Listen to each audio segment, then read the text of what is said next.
Well, hello, this is Jeff Gaudiosi, and you're on MisplacedStraws.com, where music comes to life.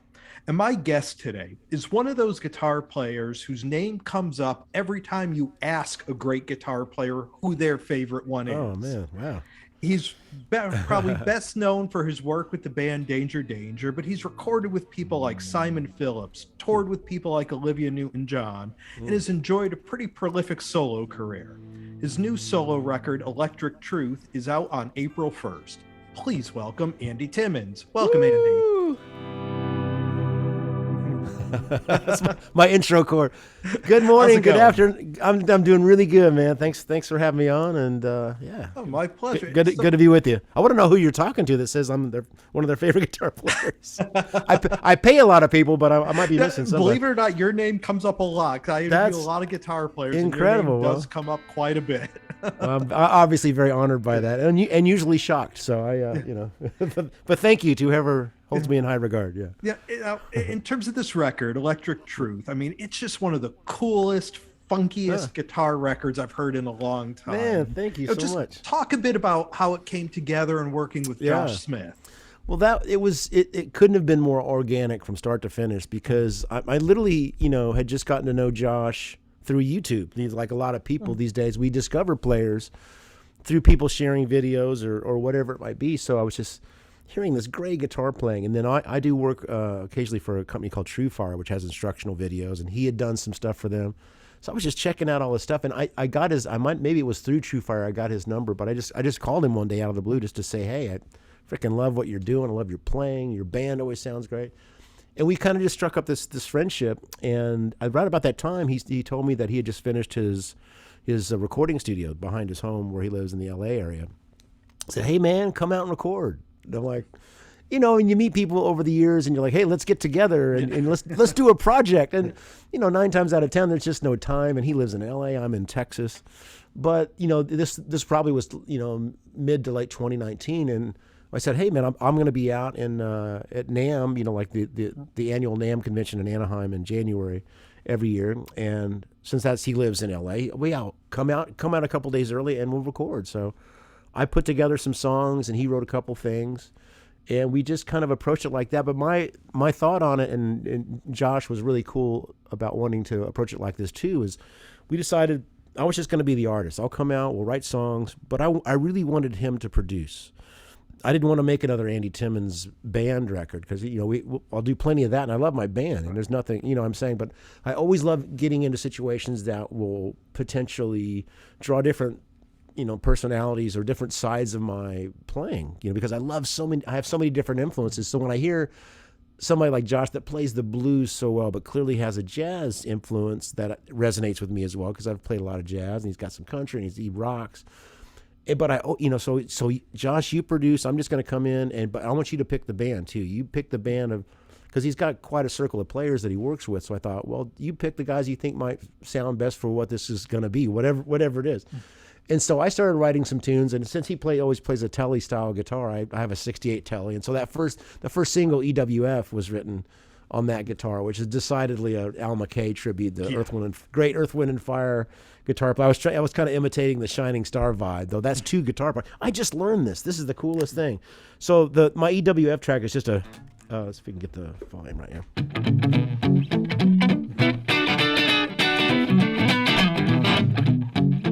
Double stop, like that. So, but I never really knew what the Shining Star riff was, but I found this instructional video a couple weeks ago on YouTube. Thank you, YouTube, once again. Like an old 80s, either Star Licks or Hot Licks or one of those instructional videos. And Al shows you how he did the Shining Star riff, but it's 2 guitars, right? And it's a really simple lick. It's boogie woogie.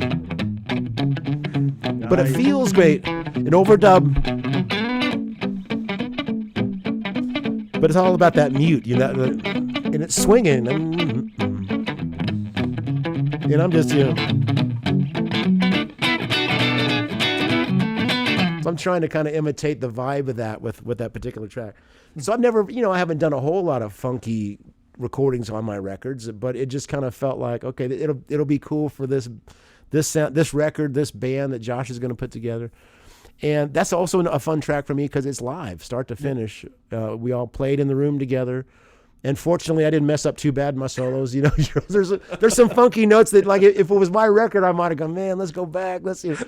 But that was the cool thing too about working with another great guitar player. I say a great guitar player like Josh, because normally it's me and my band or my engineer that are producing or co-producing together. But it's a different feeling when you've got a guitar player in the room that you really respect and you love the way they play. I think there's an additional level of inspiration there that you want to rise to bring out the best in yourself. It's the same feeling, like, because a lot of days we can record tracks at our home studios, right? Everybody's got the technology, we can get a decent sound and makes. But it's so much better when there's other humans involved, because there's a different level of performance, I think, Yeah.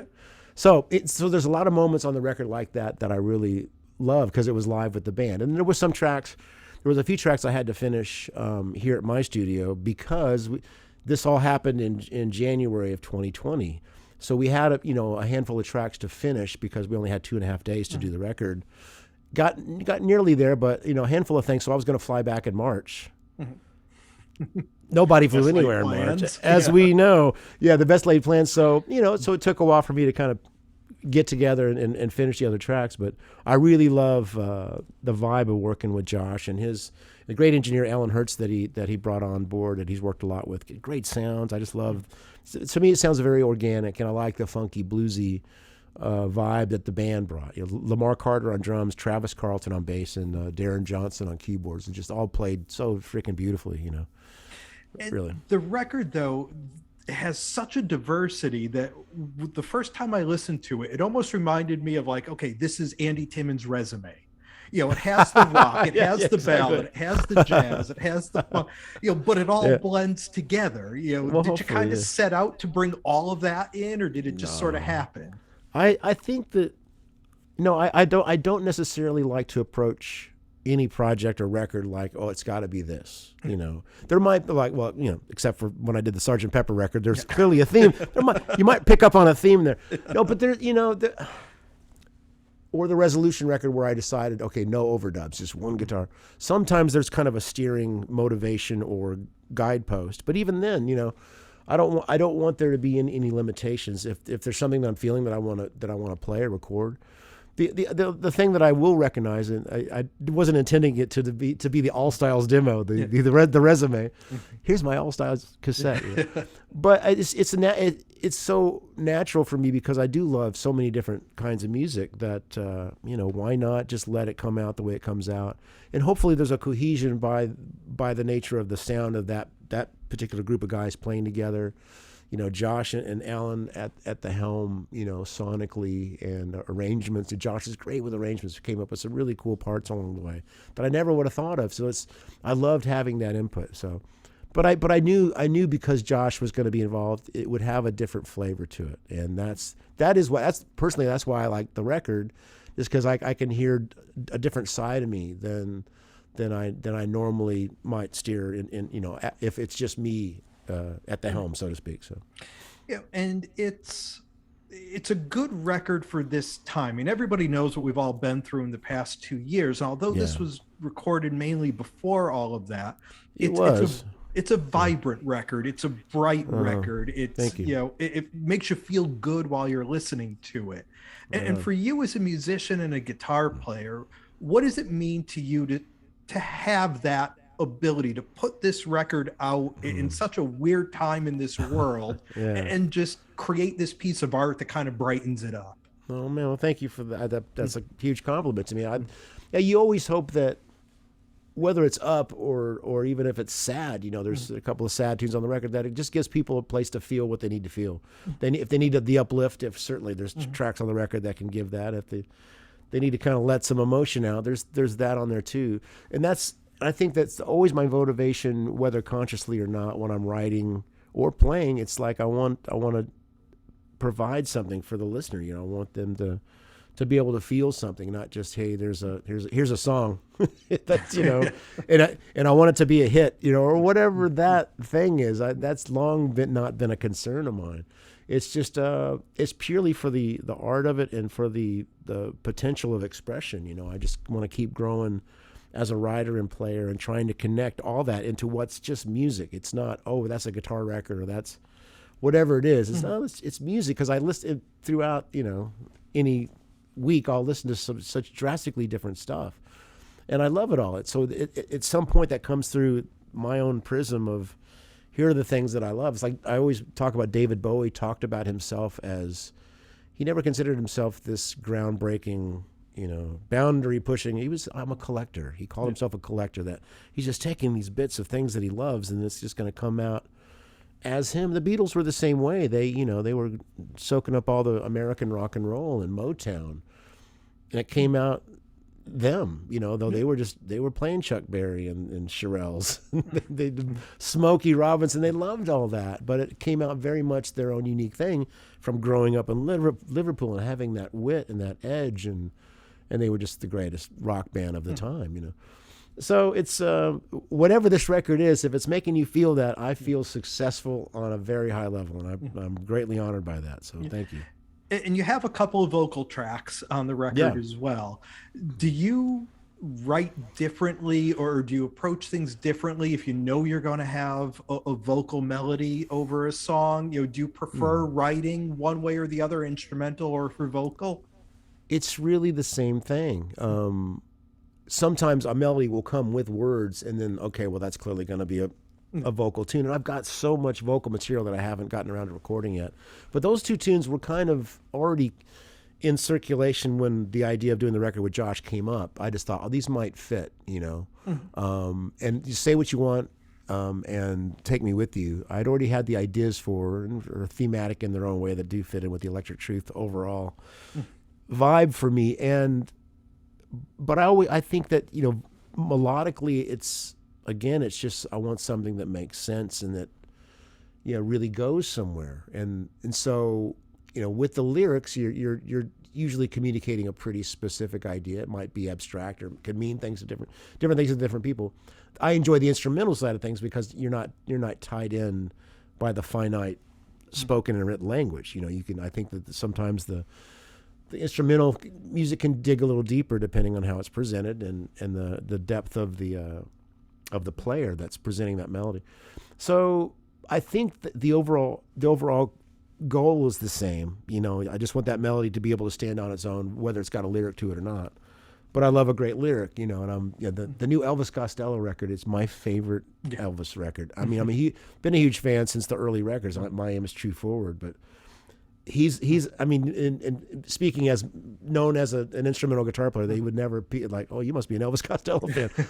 But he's, melodically, he's a brilliant guy too. And I've actually thought about doing an Elvis tribute record, but instrumentally. There's so many great tunes I could play that would feature, just because he's so known for his wit and lyricism, and he is my favorite lyricist.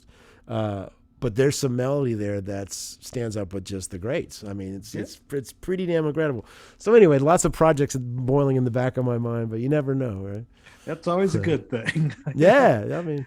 And let's kind of look back through your career a bit. I mentioned most people probably first heard of you with Danger Danger and those first few records there. And you kind of came in as that band was already formed, in the studio for the first record.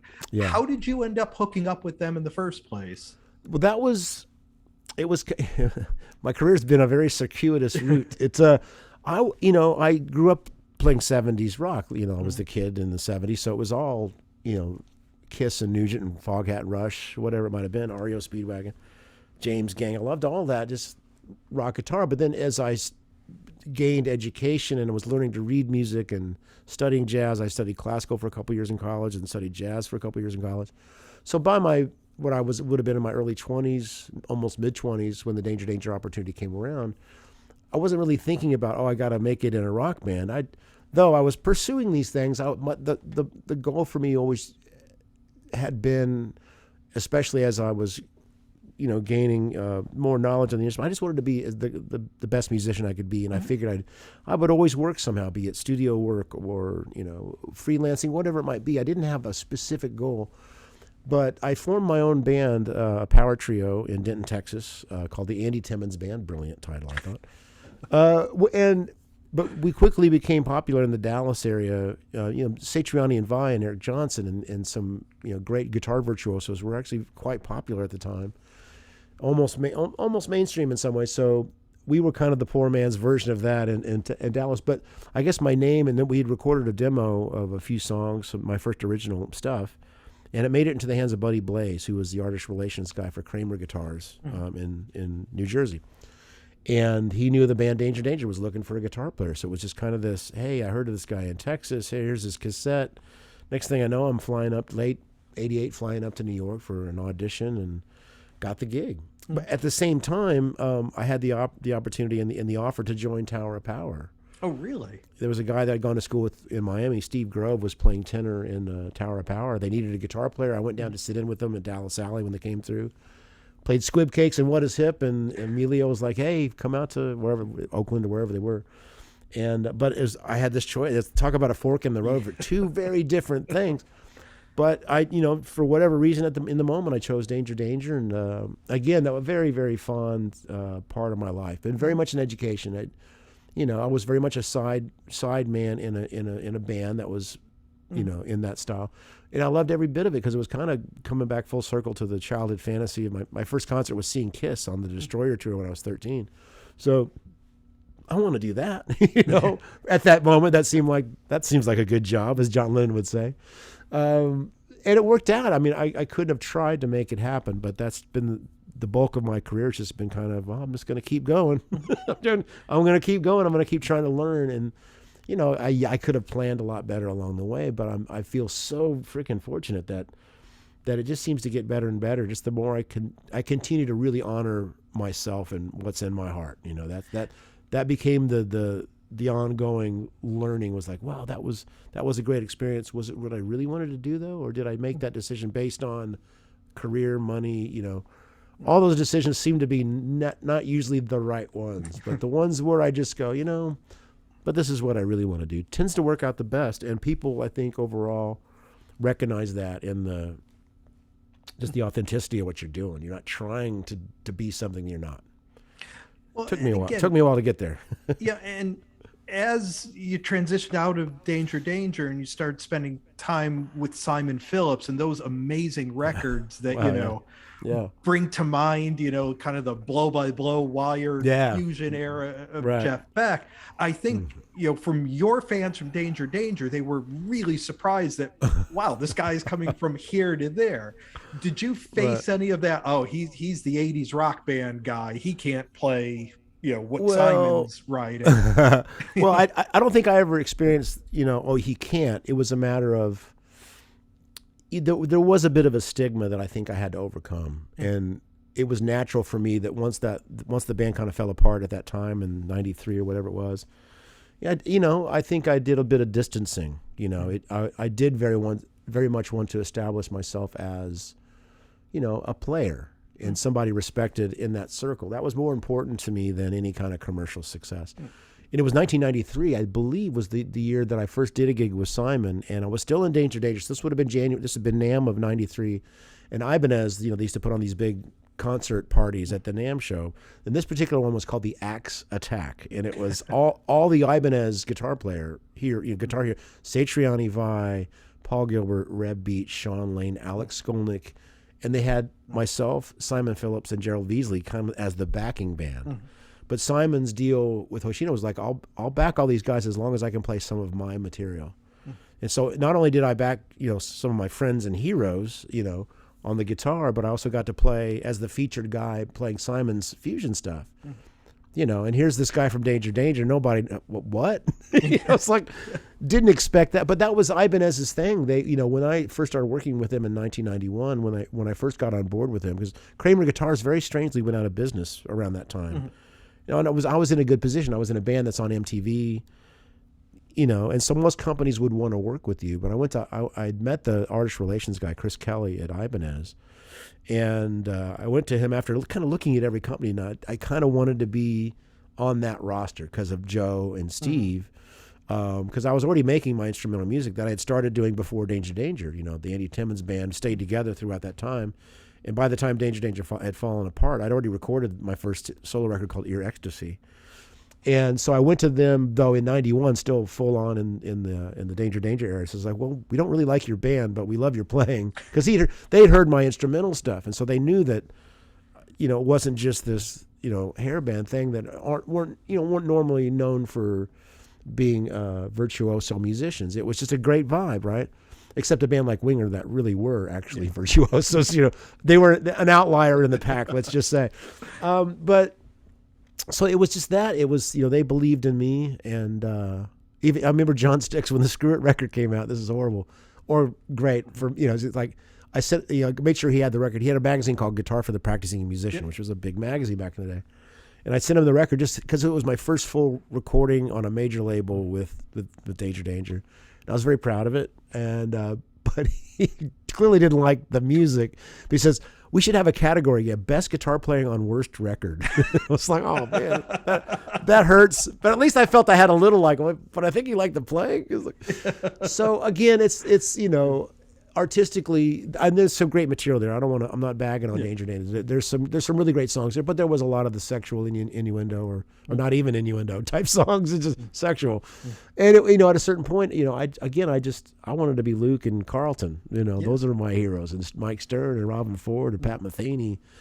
But I'm a rocker, so it all kind of comes together as me at some point. But it took some years. But again, the experience I got in that band and the touring that we did, opening for Kiss, 14 years after seeing my first concert, there I am, opening for this band. And I could have dreamed it a possibility coming from a small town in the Midwest. It was just wasn't on my radar, but man, how fortunate that I got that opportunity, And with all the different things you've done, from Danger Danger to Simon Phillips to musical director for Olivia Newton-John and all those monster hits that she's had, to your own solo stuff, do you think there's a sweet spot to where you're like, this is who I am as a musician? Or is it kind of like this record shows all of that? Yeah, I think it is all of that. I think some of my more popular of my own songs tend to be the ballads, a song called Cry For You or Electric Gypsy or On Your Way, Sweet Soul. And there's 3 on this new record that I'm just as proud of, with When Words Fail and One Last Time, and what's the other one, Grace, that I think are as good as anything I've ever played or written.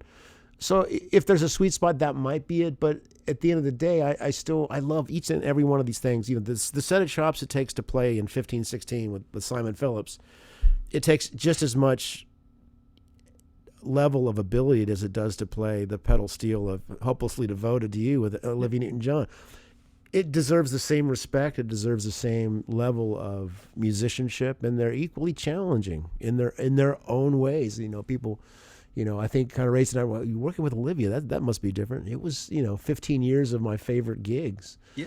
And she was, and still is a dear friend, but, her level of ability vocally, her time and her pitch were impeccable, and she was a great hang. She just loved cutting up. We were always joking, always. She knows every jazz standard. She knows every Beatle tune. And so we endlessly making music and having a good time. But she was a tireless worker too. So it was very inspiring. And through those years, even though we would just work a few weeks here and there, scattered over the years. So I was still doing Simon, still had my own band. And I would get these offers from some fairly well-known rock bands. But I thought, spend time with that group of people or Olivia and this band that I've got put together around here that are all people I love. And she took great care of us. It was a bigger part of my income of those years. So it was kind of the perfect scenario where I could just very, humbly and quietly keep producing my own music, work with Simon, do that thing, and have a home life. I've got a son now who's 18, but when he was born in 2004, I started gearing all my decisions based on, am I going to be away from home too long? I was saying no a lot more just based on, I don't want to miss my son growing up. And again, passing up on some pretty big gigs, but never a regret as far as, but I was there having lunch with him at school every day if I wasn't on the road doing my thing or Olivia's. I had a good balance going, so I'm very happy. Matters. Yeah, it does. That is the thing that matters. I didn't miss it, We've been spending some time here with the amazing Andy Timmons. The record is called Electric Truth. It's out everywhere April 1st. Andy, best of luck. It's been a pleasure talking to you and getting to know you, and hopefully we'll catch you on the road at some point soon. Yeah. Well, things seem to be lightening up a bit, so we'll be able to make some plans coming up, I think. So watch for us at some points on the East Coast, hopefully later this year. Sounds good. Would you like to play us out? Yeah. What do you want? Let's see. Something, anything.